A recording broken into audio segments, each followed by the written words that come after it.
నమస్కారం, సుఖీభవకు స్వాగతం. ఈ రోజు సుఖీభవలో సర్జరీకి ముందే కీమోతో కణితికి కళ్ళెం, పగటిపూట వెలుతురుతో జ్ఞాపక శక్తి, కదలకుండా కూర్చుంటే కాళ్లకు ముప్పే, తలలో మైగ్రేన్, పంటిలో నొప్పి, ఇంకా హెల్త్ టిప్. మహమ్మారి క్యాన్సర్పై పోరులో మన ఆధునిక వైద్య రంగం ఎప్పటికప్పుడు కొత్త అస్త్రాలను సిద్ధం చేస్తోంది. నియో అడ్జువెంట్ కీమోథెరపీ అలాంటిదే.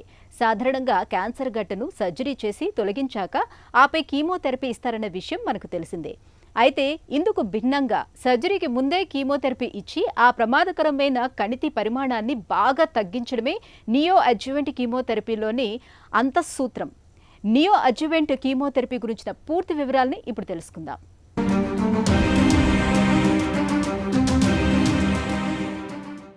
క్యాన్సర్ ఈ మాట వినగానే మనలో చాలామందికి గుండెల్లో రాయిపడ్డట్టవుతుంది. జీవితం ఒక్కసారిగా అంధకార బంధురంగా మారిన భావన కలుగుతుంది. ఒకప్పుడు క్యాన్సర్ అంటే మరణ శాసనమే అనే భయాందోళనలు ఉండేవి. కానీ నేడు వైద్యశాస్త్రం సాధించిన పురోగతితో ఆ చీకటి రోజులు మారిపోతున్నాయి. సాధారణంగా క్యాన్సర్ శరీరంలో ఒకచోట గడ్డలాగా ఏర్పడినప్పుడు నిన్న మొన్నటి దాకా సర్జరీ చేసి కణితిని తొలగించటమే ఏకైక మార్గంగా భావించేవారు. కానీ చాలా సందర్భాలలో ఆ గడ్డ పరిమాణం చాలా పెద్దదిగా ఉండటం వల్ల, లేదా చుట్టుపక్కల ఉండే అతి ముఖ్యమైన రక్తనాళాలు, కణజాలాలకు అంటుకుపోవటం వల్ల ఆపరేషన్ చేయటం కత్తి మీద సాములా మారేది. ఈ సమస్య తీవ్రతను, చికిత్సలో ఎదురయ్యే ఇబ్బందిని అధిగమించటానికి ఇటీవలి కాలంలో నియో అడ్జువెంట్ కీమోథెరపీ రూపంలో ఒక ముందస్తు చికిత్స అందుబాటులోకి వచ్చింది. యుద్ధానికి వెళ్లే ముందు శత్రువు బలాన్ని సగం దెబ్బతీయాలన్నదే ఈ చికిత్సలోని ప్రాథమిక సూత్రం. సాధారణంగా సర్జరీ లేదా రేడియేషన్ చికిత్స చేయటానికంటే ముందే ఇచ్చే కీమోథెరపీని నియో అడ్జువెంట్ కీమోథెరపీ అంటారు. నియో అడ్జువెంట్ కీమోథెరపీ సర్జరీకి ముందు ఇచ్చే కీమోథెరపీ కానీ ఇమ్యూనోథెరపీని కానీ నియో అడ్జువెంట్ అంటాం. లేదా పెరి ఆపరేటివ్, కొంత కీమోథెరపీ సర్జరీ ముందు, కొంత కీమోథెరపీ సర్జరీ తర్వాత ఇలా ఇవ్వటం వల్ల ఈవెన్ ఆపరబుల్ క్యాన్సర్స్లో breast, gastric, oesophagus, urinary bladder ఇలా చాలా క్యాన్సర్స్లో ఈ పద్ధతి పాటించడం వల్ల ఓవరాల్ సర్వైవల్ అనేది ఎక్స్టెండ్ అవుతుంది. అంటే మన ఇమ్మీడియట్ రిఫ్లెక్స్ స్కాన్ చేయించడం, మనకి బయాప్సీ అవ్వటం, సర్జరీ చేయటం ఇదంతా ఒక 2-3 డేస్లో పూర్తయిపోతుంది. అండ్ మన ఫ్యామిలీ అటెండెంట్స్ కూడా అలానే, అంటే మీకు ఆల్రెడీ గుర్తించారు కాబట్టి వెంటనే దీన్ని రిమూవ్ చేయండి, లేట్ చేస్తే జబ్బు ఇక్కడి నుంచి మళ్ళీ వేరే స్ప్రెడ్ అవుతుంది అన్న రిఫ్లెక్స్ యాక్షన్ ఉంది చూసారు. అలా చేయటం వల్ల మనకి అవుట్కమ్స్ పైన ఇంపాక్ట్ ఉంటుంది. అంటే ఎక్కువ కాలం ఇంకా మనం లైఫ్ ఎక్స్టెండ్ చేయటం కానీ, క్యూర్ రేట్స్ కానీ ఇంకా ఇంక్రీజ్ చేయటానికి ఆ అవకాశం కోల్పోతున్నాం. ఇందులో ఇంకో అడ్వాంటేజ్ ఉంది. ఏంటంటే కొన్ని క్యాన్సర్స్కి ఇప్పుడు అందుబాటులో వచ్చిన ఇమ్యూనోథెరపీ వల్ల గతంలో సర్జరీ చేసి ఆ ఆర్గన్ మొత్తం రిమూవ్ చేసేది కూడా ఇప్పుడు చేయకుండా ఉండటానికి అవకాశం ఉంది కొంతమందిలో. ఉదాహరణకి పెద్దపేగు క్యాన్సరే తీసుకుందాం. సో దీన్ని ఆర్గన్ స్పేరింగ్ అప్రోచెస్ అంటాం. అంటే ఇమ్యూనోథెరపీ ఆప్షన్స్, మీరందరూ ఒక సంవత్సరం క్రితం డోస్టార్లిమాబ్ అనే డ్రగ్ గురించి వినే ఉంటారు. ఆ డ్రగ్ అందుబాటులోకి వచ్చిన తర్వాత కొన్ని పెద్దపేగు క్యాన్సర్స్లో సక్సెస్ రేట్స్ దాదాపు 100% టచ్ అవుతుంది. అండ్ కొన్ని సంవత్సరాలు దాటిన తర్వాత కూడా వాళ్ళకి జబ్బు ఏమాత్రం తిరిగి రావట్లేదు. క్యాన్సర్ అనేది మన శరీరంలో కణాలను నిర్వీర్యం చేస్తుంది. తీవ్రమైన నొప్పి, బరువు తగ్గటం, నీరసం వంటి లక్షణాలతో మనిషిని జీవచ్ఛవంలా మార్చేస్తుంది. క్యాన్సర్ గడ్డలు శరీరంలోని అంతర్గత నిర్మాణాలను కబళిస్తూ ఇతర అవయవాలకు, శరీర భాగాలకు కూడా పాకుతూ తీవ్రస్థాయి సమస్యల్ని తెచ్చిపెడతాయి. ఇలాంటి క్లిష్ట పరిస్థితుల్లో నియో అడ్జువెంట్ కీమోథెరపీ ఒక రక్షణ కవచంలా పనిచేస్తుంది. ఈ చికిత్సలో అత్యంత శక్తివంతమైన ఔషధాల ద్వారా క్యాన్సర్ గడ్డ పరిమాణాన్ని గణనీయంగా తగ్గిస్తారు. బ్రిటిష్ జర్నల్ ఆఫ్ క్యాన్సర్ అధ్యయనాల ప్రకారం నియో అడ్జువెంట్ కీమోథెరపీ ఇవ్వటం వల్ల దాదాపు 70% మంది రోగులలో ఆపరేషన్ చేయటమే అసాధ్యం అనుకున్న పెద్ద గడ్డలు సైతం సులభంగా సర్జరీ చేయగలిగే చిన్న పరిమాణానికి తగ్గిపోయాయి. శత్రువు కోటను ముందే బలహీనపరిస్తే విజయం ఎంత సులువవుతుందో ఈ చికిత్స కూడా సరిగ్గా అదే చేస్తుంది. ఇది కేవలం ట్రీట్మెంట్, మనం కంప్లీట్ క్యూరేటివ్ ఏంటంటే కాదు. కొన్ని సందర్భాల్లో మెటాస్టాటిక్ అంటే గతంలో ఏ క్యాన్సర్ అయినా ఉన్న చోటు నుంచి వేరే అవయవాలకి స్ప్రెడ్ అయినప్పుడు కేవలం టైం పొడిగిచ్చే ట్రీట్మెంట్ మాత్రమే అని మాట్లాడి పంపించేవాళ్ళం. ఈ రోజుల్లో అది మారుతుంది. ఎందుకంటే ఉదాహరణకి పెద్ద పేగు క్యాన్సరు మనకి పేగుల నుంచి లివర్కి కానీ లంగ్కి కానీ స్ప్రెడ్ అయినా కూడా మనం ముందుగా ట్రీట్మెంట్ ఇవ్వటం ద్వారా ఒకవేళ మనం ఆ లివర్లో కానీ లంగ్లో జబ్బు కూడా మంచి రెస్పాన్స్ వస్తే కనుక మనకి ఇంకొక పాయింట్ తెలుస్తుంది. ఏంటంటే జబ్బు ప్రవర్తన అందరిలో ఒకేలాగా ఉండదు. సో నేను మొదటి రోజే నేను సర్జరీ చేసి అవి రిమూవ్ చేశాను అనుకోండి, సర్జరీ చేసిన కొన్ని రోజుల్లో మళ్ళీ జబ్బు తిరిగి వచ్చే అవకాశం ఉంటుంది. అదే నేను మందులు ఇచ్చి రెస్పాన్స్ చూసుకొని ఆ వ్యక్తిలో ఈ రెస్పాన్స్ బట్టి మనకి సర్జరీ చేసినా కూడా మనం లైఫ్ని సిగ్నిఫికెంట్గా ఎక్స్టెండ్ చేయొచ్చు. అంటే అలాంటి వాళ్ళని చూస్ చేసుకొని మనం సర్జరీ బోత్ మనం ఎక్కడైతే స్టార్ట్ అయింది ప్లస్ ఎక్కడైతే స్ప్రెడ్ అయింది ఆ రెండు మనం చేయటానికి అవకాశం ఉంటుంది. మన దగ్గర కీమోథెరపీ అనగానే ఎన్నో అపోహలు, వాటి చుట్టూ అల్లుకున్న భయాలు కనిపిస్తాయి. సర్జరీకి ముందే కీమో ఇస్తున్నారంటే రోగి బతకటం కష్టమని, వ్యాధి చివరి దశకు చేరిందని అనుకుంటారు. ఇదో పెద్ద అపోహ. నియో అడ్జువెంట్ కీమోథెరపీ అనేది నిజానికి వ్యాధి తీవ్రతను తగ్గించి రోగికి పునర్జన్మ ఇవ్వటానికి వైద్యులు చేసే వ్యూహాత్మక అడుగు. బయాప్సీ, పెట్ స్కాన్, అధునాతన మాలిక్యులర్ పరీక్షల ద్వారా క్యాన్సర్ రకాన్ని ఖచ్చితంగా నిర్ధారించిన తరువాతే ఈ చికిత్సను ప్రారంభిస్తారు. బ్రెస్ట్ క్యాన్సర్, రెక్టల్ క్యాన్సర్, అన్నవాహిక క్యాన్సర్లలో ఈ విధానం అద్భుతమైన ఫలితాలను ఇస్తోంది. రొమ్ము క్యాన్సర్ బాధితుల్లో పూర్వం మొత్తం రొమ్మును తొలగించాల్సి వచ్చేది. కానీ ఈ నియో అడ్జువెంట్ కీమోథెరపీ వల్ల కేవలం గడ్డను మాత్రమే తొలగించే బ్రెస్ట్ కన్జర్వేషన్ సర్జరీ సాధ్యమవుతోంది. దీంతో మహిళల్లో శారీరక ఆకృతితో పాటు వారి ఆత్మవిశ్వాసం కూడా దెబ్బతినకుండా కాపాడవచ్చు. కీమోథెరపీ మందుల వల్ల జుట్టు రాలటం, వాంతుల వంటి తాత్కాలిక సమస్యలు ఎదురవుతాయి. అయితే ప్రాణాన్ని నిలబెట్టే చికిత్స ముందు అవన్నీ చాలా చిన్న సమస్యలే అని గుర్తుంచుకోవాలి.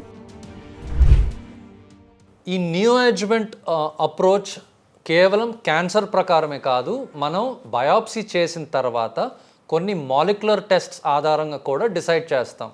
ఫర్ ఎగ్జాంపుల్ మనకి బ్రెస్ట్ క్యాన్సర్ తీసుకుంటే కనుక మనం ముక్క పరీక్ష చేసిన తర్వాత అందులో ER, PR, HER2/neu అనే 3 టెస్ట్స్ చేస్తాం. ఆ హార్మోనల్ రిసెప్టర్ పాజిటివ్ ఉందా, HER2 పాజిటివ్ ఉందా, లేదా 3 negative, triple negative breast cancer అన్న కాంబినేషన్స్ బేసిస్ మీద కూడా మనం ఫస్ట్ సర్జరీనా లేదా ఫస్ట్ కీమోథెరపీ అన్నది డిసైడ్ అవుతాం. అలాగే కొన్ని క్యాన్సర్స్లో కేవలం కీమో ఇమ్యునోథెరపీ కాకుండా కొన్ని టార్గెటెడ్ థెరపీస్ ద్వారా కూడా మనం ఈ నియో అడ్జువెంట్ అప్రోచ్ అనేది అవకాశం ఉంటుంది. సో మన హ్యూమన్ టెండెన్సీ గడ్డ కనిపించింది అక్కడ మాత్రమే ఉంది, దీన్ని రిమూవ్ చేస్తే నా ప్రాబ్లం సాల్వ్ అయ్యిద్ది అన్న మైండ్ సెట్లో నుంచి బయటకు వస్తే కనుక ఆ క్యాన్సర్ నయమయ్యి జబ్బు ఎప్పుడు తిరిగి రాకుండా ఇంకా అద్భుతమైన రెస్పాన్సెస్ వచ్చే అవకాశం ఉంటుంది. ఈ పదం మాత్రం ఖచ్చితంగా ప్రేక్షకులు గుర్తుపెట్టుకోవాలా, నియో అడ్జువెంట్. క్యాన్సర్ విషయంలో చికిత్స కన్నా నివారణే ఉత్తమ మార్గం. క్యాన్సర్ కణాలను అవి చిన్నగా ఉన్నప్పుడే ఇతర అవయవాలకు పాకకముందే అడ్డుకోవటం అత్యంత ఉత్తమమైన పరిష్కారం.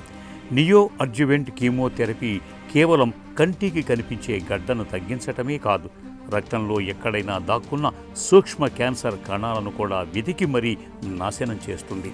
దీంతో భవిష్యత్తులో క్యాన్సర్ మళ్లీ తిరగబెట్టే ప్రమాదం చాలా వరకు తగ్గుతుందని అంతర్జాతీయ పరిశోధనలు నిరూపిస్తున్నాయి. ఈ చికిత్స తర్వాత చేసే సర్జికల్ చికిత్సల్ని మరింత సురక్షితంగా, తక్కువ రక్తస్రావంతో చేసే వెసులుబాటు దొరుకుతుంది. ఇక క్యాన్సర్ను ముందే గుర్తించటానికి క్రమం తప్పకుండా ముందస్తు స్క్రీనింగ్ పరీక్షలు చేయించుకుంటూ ఉండాలి. ఒకవేళ క్యాన్సర్ బారిన పడినా అధైర్యపడకుండా నియో అడ్జువెంట్ కీమోథెరపీ లాంటి ఆధునిక వైద్య ఆయుధాలను నమ్మి పోరాడితే విజయం మనదే అవుతుంది. హెల్త్ న్యూస్ మీకోసం.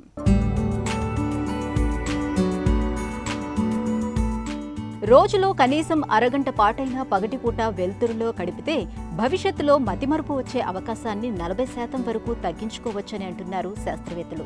పగటిపూట వెలుతురికి మన జ్ఞాపక శక్తికి మధ్య ఉన్న సంబంధాన్ని తెలుసుకునేందుకు చైనాలోని గ్వాంగ్జౌ యూనివర్సిటీకి చెందిన పరిశోధకులు 50 ఏళ్లు పైబడిన 89,000 మంది పైన 8 ఏళ్ల పాటు సుదీర్ఘ పరిశోధనలు చేశారు. రిస్ట్ బ్యాండ్ సాయంతో వాళ్ళంతా పగటిపూట వెలుగులో ఎంతసేపు వెచ్చిస్తున్నారో ఖచ్చితంగా కనుక్కున్నారు.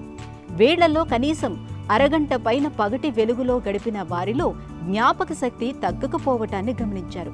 మరీ ముఖ్యంగా వంశపారంపర్యంగా అల్జీమర్స్ వచ్చే అవకాశం ఉన్న వారిలోనూ అది రాకపోవటాన్ని శాస్త్రవేత్తలు గుర్తించారు.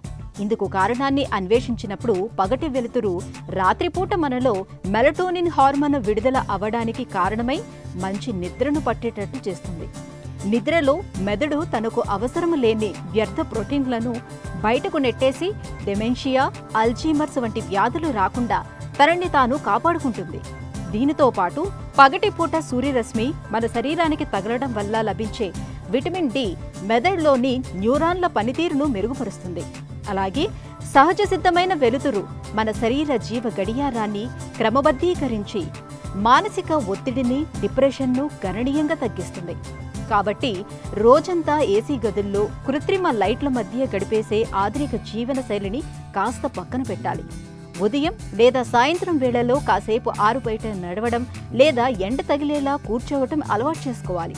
రూపాయి ఖర్చు లేని ఈ చిన్న అలవాటు వృద్ధాప్యంలో మన మెదడును, జ్ఞాపక శక్తిని పదిలంగా ఉంచే ఒక అద్భుతమైన సహజ ఔషధమని శాస్త్రవేత్తలు స్పష్టం చేస్తున్నారు.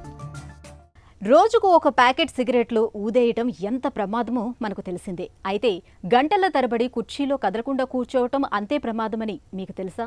ఏసీ గదిలో హాయిగా కూర్చుంటే ప్రాణాలకే ముప్పు ఉంటుందిలే అని అనుకుంటే పొరబడినట్లే. గంటల తరబడి కుర్చీలో కదలకుండా కూర్చోవటం వల్ల కాలి పిక్కల్లోని రక్తనాళాల్లో రక్తం జెల్లీల్లాగా గడ్డకడుతుంది. దీన్నే డీవీటీ అని అంటారు. కాలిలో ఏర్పడే ఆ చిన్న రక్తపు గడ్డ రక్త ప్రవాహంలోకి జారి ఊపిరితిత్తుల్లోకి చేరితే ప్రాణాలకే ప్రమాదం. కదలకుండా గంటల తరబడి కుర్చీలో కూర్చోవటం అనేది కాళ్లకు ఎలా శాపంగా మారుతుందో ఇప్పుడు తెలుసుకుందాం. ఎక్కువసేపు మనం ఒకే చోట కూర్చున్నా, అలాగే కదలకుండా ఉన్నా, వర్క్ ఫ్రమ్ హోమ్ అని గంటలు మనం ఇంట్లో కూడా అదే పరిస్థితిలో అలాగే ఉన్నా కూడా ఈ ప్రాబ్లమ్స్ అనేవి కాళ్ళల్లో మరియు రక్త ప్రసరణలో తీవ్రమైన ప్రాబ్లమ్స్ వచ్చే ఛాన్సెస్ ఉందండి. ముఖ్యంగా ఈ ప్రాబ్లమ్స్ ఏంటంటే వెరికోజ్ వెయిన్ సమస్య, డీవీటీ అనే సమస్య మరియు నర్వ్ కంప్రెషన్ సమస్యలు. ఈ మూడిటికి కారణం ఒకటే ప్రాబ్లం అండి. సో దీనివల్ల మన లైఫ్ స్టైల్లో మార్పులు చేసుకుంటాం చాలా మంచిదని మనం చెప్పుకోవచ్చు. ఒకే చోట కూర్చోకుండా ఒక half an hour to 45 minutes మీరు డ్రైవింగ్లో ఉన్నా, లేకపోతే వర్క్ చేసుకుంటున్నా, లేకపోతే మూవీకిలో నిమగ్నమై మన టీవీ ముందు కూర్చున్నా, ఒక చిన్న షార్ట్ బ్రేక్స్ తీసుకొని 4 అడుగులు అటు ఇటు వేసి ఆ టైంలో కనీసం have a SIP of water, ఒక కొద్దిగా మంచినీళ్ళు తీసుకున్నా మీరు హైడ్రేట్ అవుతారు. సో దానివల్ల మీ కాళ్ళల్లో రక్త ప్రసరణే కాదు, ఓవరాల్ బాడీలో హైడ్రేషన్ స్టేటస్ కూడా మంచిగా ఉంటుంది. మనలో కొంతమందికి పంటి నొప్పి అనేది ఒక పెద్ద చికాకు సమస్యగా మారుతూ ఉంటుంది. పరీక్షలు చేయించుకుంటే దంతాల్లో ఎలాంటి సమస్య లేదని చెబుతూ ఉంటారు. ఇదిగో ఇలాంటప్పుడే మైగ్రేన్ గురించి ఆలోచించాలని చెబుతారు డాక్టర్లు. పంటి నొప్పి వెనక మైగ్రేన్ ఉండే అవకాశం ఉంది.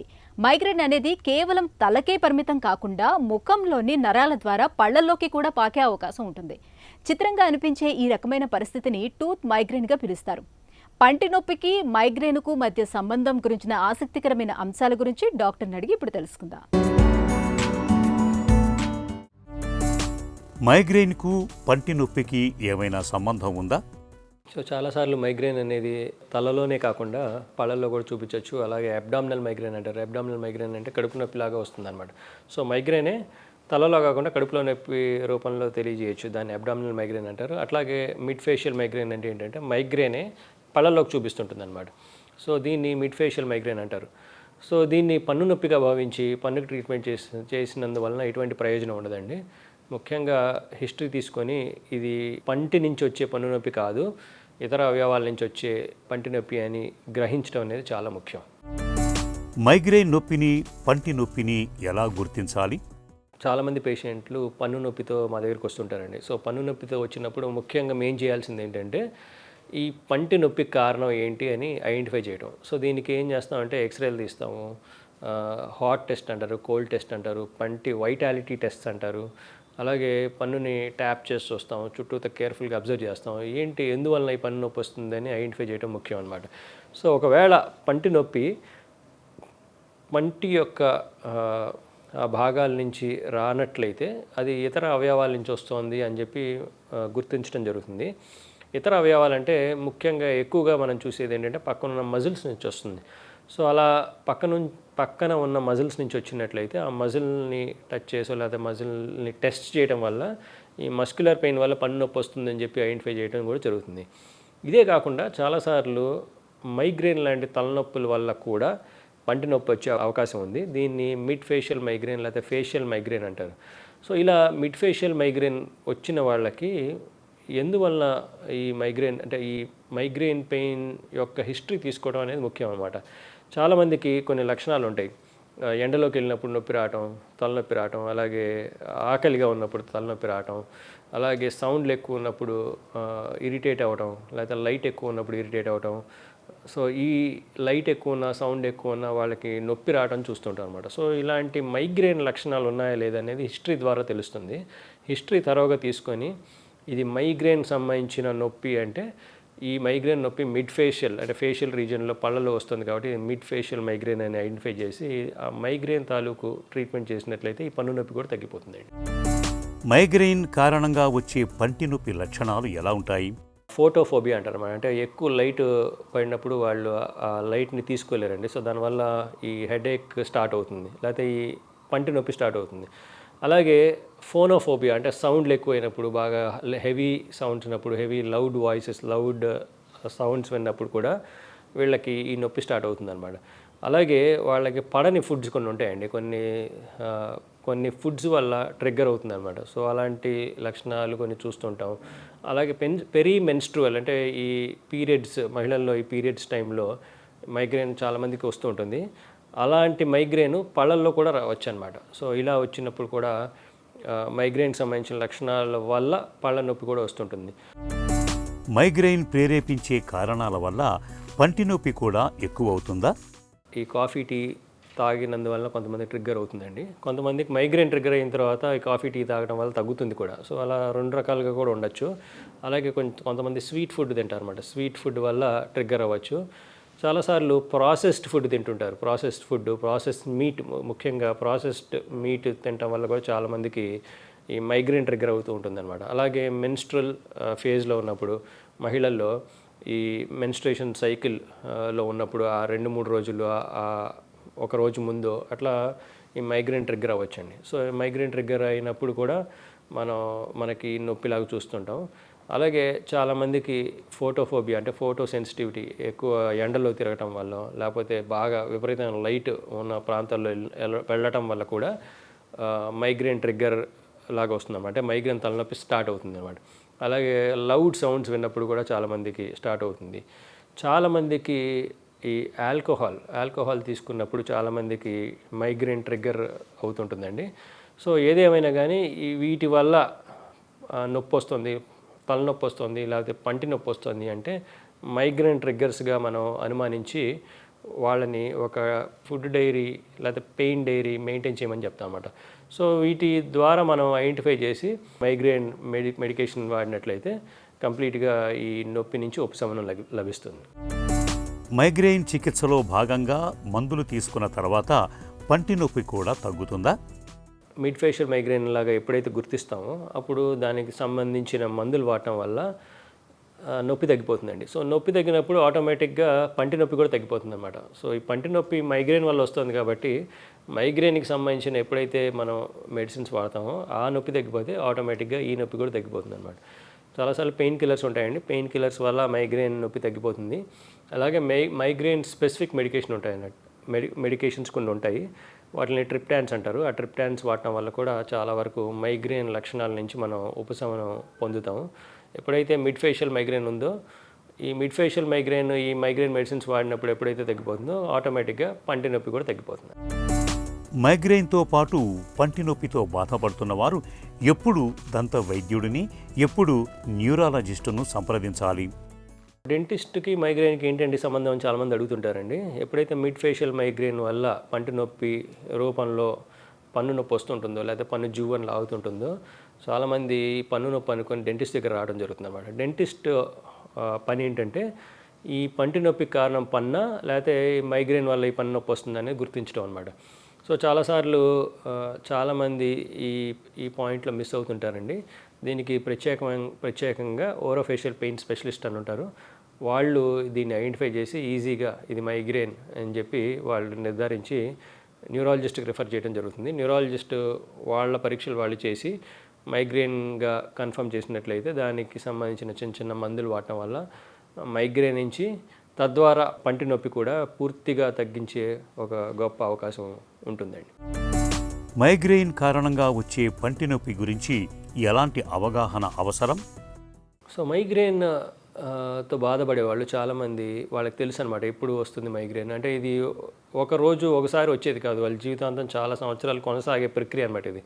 సో మైగ్రేన్ తలనొప్పి వచ్చే వాళ్ళకి మైగ్రేన్ ఎందువలన వస్తుంది, ఆ ట్రిగ్గర్స్ ఏంటి అనేది వాళ్ళకి క్షుణ్ణంగా తెలుసు అనమాట.